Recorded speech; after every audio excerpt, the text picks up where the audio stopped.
I mean, this time last year you were hoping to play in a playoff.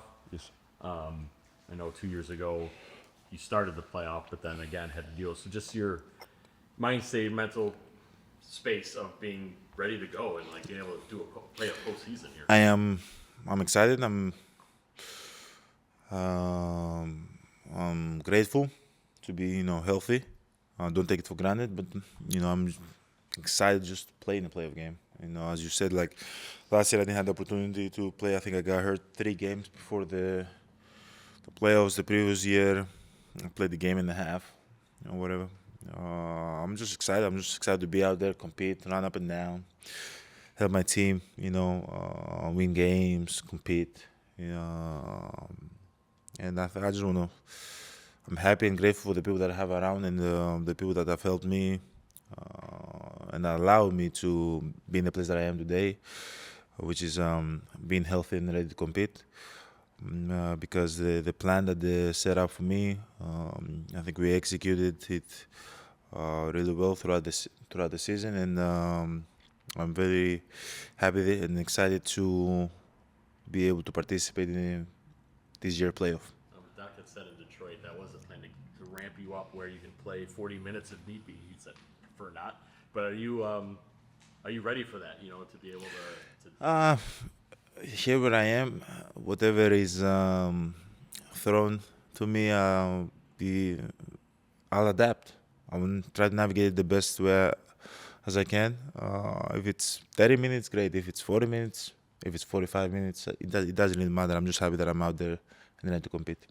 Talk no game to start. It's two point guards that have a ton of lab experience with Lion and in Scoot. Just how do you kind of try to help them through and handle, I guess, your kind of own workload, like bring the ball up sometimes or maybe not bring up the ball up sometimes and kind of help them through. Yeah, you just gotta talk to them. Obviously, Scoot, great player, great competitor. But I've never played in the playoffs. You just gotta talk to them because everything's gonna be heightened.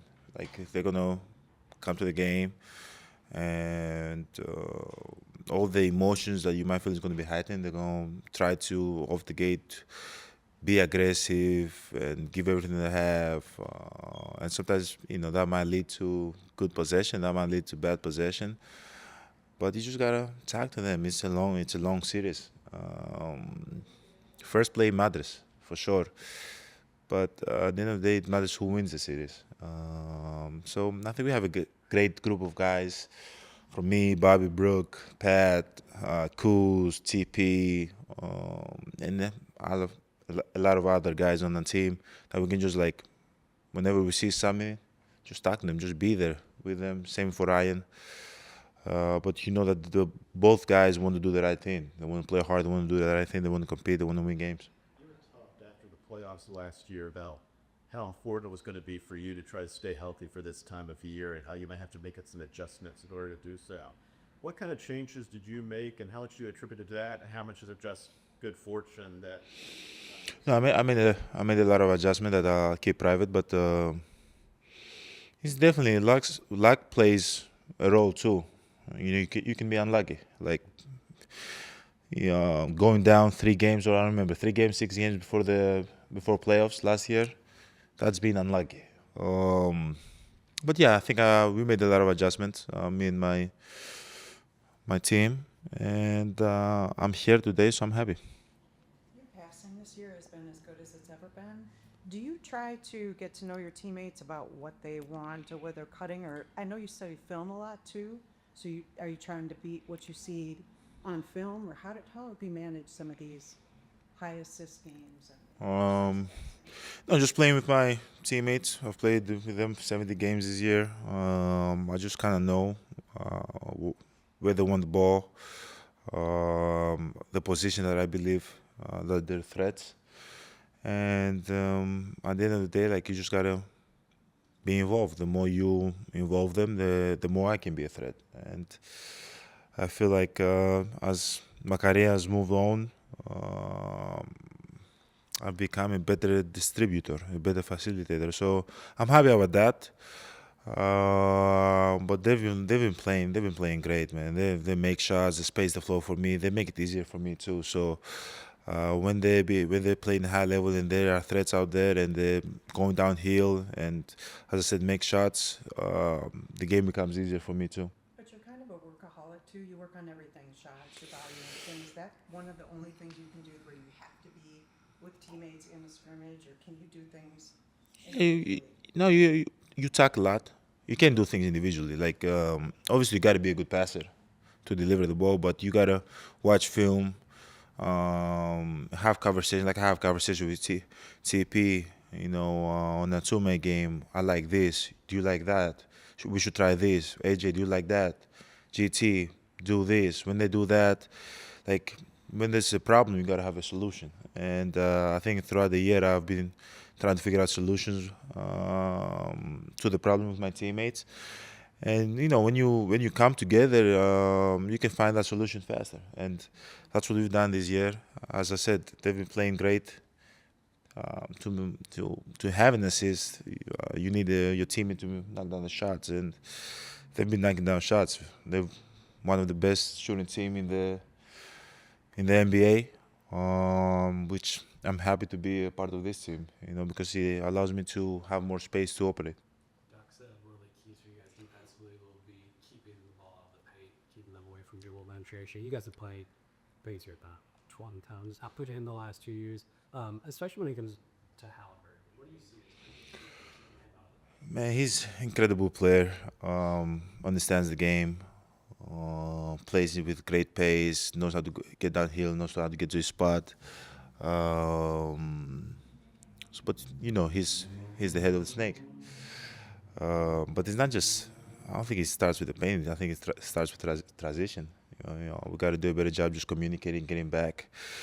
And then when we get back, identify where the ball is. And when we identify where the ball is, then we have to protect our home, which is the paint. If we're able to do those things, we put ourselves in a better, position to be successful. But you know, I don't know, but I can guess. I've watched 20 games against the Pacers. I can guess the game plan. They're gonna try to pick up the pace of the game. They're gonna try to run and play fast. So we just gotta be ready for that. Even without Dave on the court, how beneficial is it just to have him still be a vocal leader? Yeah, he knows the game. He understands the game. His voice means a lot to everybody, and just him being around and talking to me, talking to school, talking to Ryan, even talking to coach. It's big. It's big. It's gonna help us because he sees things that we might not be able to see. He's played this game in a high level. One of the smartest players to ever play these games. One of the most effective players to play this game. So he sees things that we might not see. So just having him around, it's always good. This is the lowest seed y'all have had in quite a while, but you're also going into the playoffs in an 8-game winning streak. Just how do you feel about where you are as a team? Yeah, our habits that we built the last 11 games has been really good. I think we've been playing in a high level. Every game that we've played, we've competed. We've made it hard for every team that we faced. But now, it's the postseason. Regular season is over with. It doesn't mean nothing anymore. Like what our record was does not mean nothing. Obviously, for the seeding, it means, and for the home court advantage, it means something. But we finishing with a 8-game winning streak or 7, whatever it was.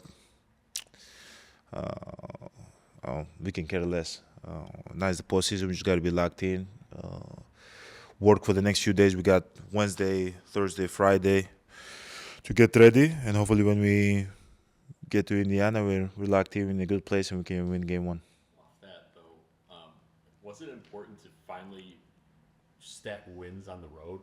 Because for 2 years, y'all haven't been very good away from home, and now that you'll never have home court advantage, can you take something from the fact that end of year road wins were able to kind of stack up? We'll see.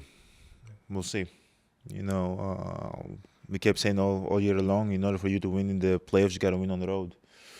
Got to be able to win on the road. And we did it as of late.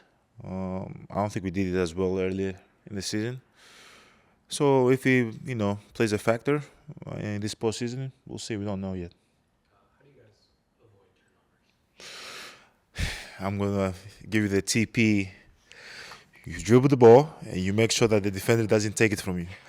But no, you have to take care of the ball because Indiana is one of the most efficient teams when you turn the ball over. You got to take care of the ball. We cannot have 10, 15, 17 turnovers in the game. It's going to cost us probably the game. We just got to be better taking care of the ball. At the end of the day, don't overcomplicate it. If you don't have nothing, if nothing is open, just pass it to the rim. Pass it to the rim.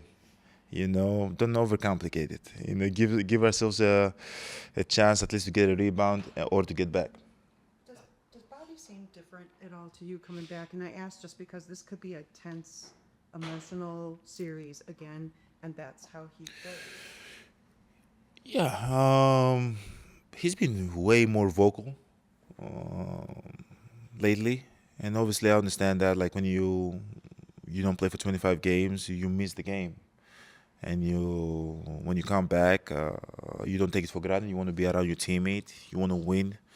You want to show to everybody like, hey, I'm here to be the difference maker. So I've identified that he's been way more vocal, like on the group chat, after games, on the plane, in practices. Like he wants it. He wants it bad, and I love having somebody like that next to me. Last time you played a playoff series in full, you did some pretty remarkable things against Boston a few years ago. Haven't had that opportunity. How much are you looking forward to just getting the opportunity to be on this stage to kind of prove to yourself, to prove to the league kind of where you still are? Nah, I'm proof to the league. The league does not. It doesn't matter to me. It's all about my team, myself. But yeah, I'm just happy to be out there. I'm happy to compete again. I love playing big games. I love playing big games that matter, because you can be the difference maker. You can make a defensive play that can win you the game. You can make a pass that can win you the game. You can make a turnover that can cost you the game. Like I love playing in how can I say pressure, stressful situation. I'm like Tom Cruise. Have you ever seen the Tom Cruise movies that he does all the stunts? I think he gets like an adrenaline rush, how you say. So I love being there again. Like watching the game from the bench is not fun. It's not fun. I'm not there yet. Maybe in 20 years I can put on a polo or a suit. I don't know what the coaches wear. Watch it from the bench. But now I'm just happy that I'm out there and I'm in the heat of the battle and I'm able to get my hands dirty and help my team win. But to prove to anybody, I don't have to prove to nobody nothing. Talk about the heightened emotions of the playoffs. Scoot's obviously an emotional player. Yes. This being his first playoffs, what do you tell him about not getting too caught up in all the emotions? Don't get too high, don't get too low. Long series. Stay off social media. You're not as good as people say you are, and you're not as bad as people say you are. Just stay even. Just come, show up to work every single day, do the right things, do the little things that matter, that adds to winning. Things that might not show up in the stat sheet. Do the dirty work, and just stay even. If you need to talk to somebody, just text me, call me, knock on my room, come talk to me. If you want to go off on somebody, come go off on me. Like when the game starts, I just, obviously there's going to be times that you're going to be emotional during the game. But I think for guys that haven't been there before, sometimes it might get out of hand. So we have great teammates that will, not just for Scoot, for anybody that plays in the playoffs for the first time. I remember my first playoff, I got injected. My first playoff, I tackled somebody. So it doesn't get worse than that. Damn, it doesn't get worse than that. But, yeah, just anybody that plays for the first time in the playoffs, just do not tackle somebody. That would be my advice.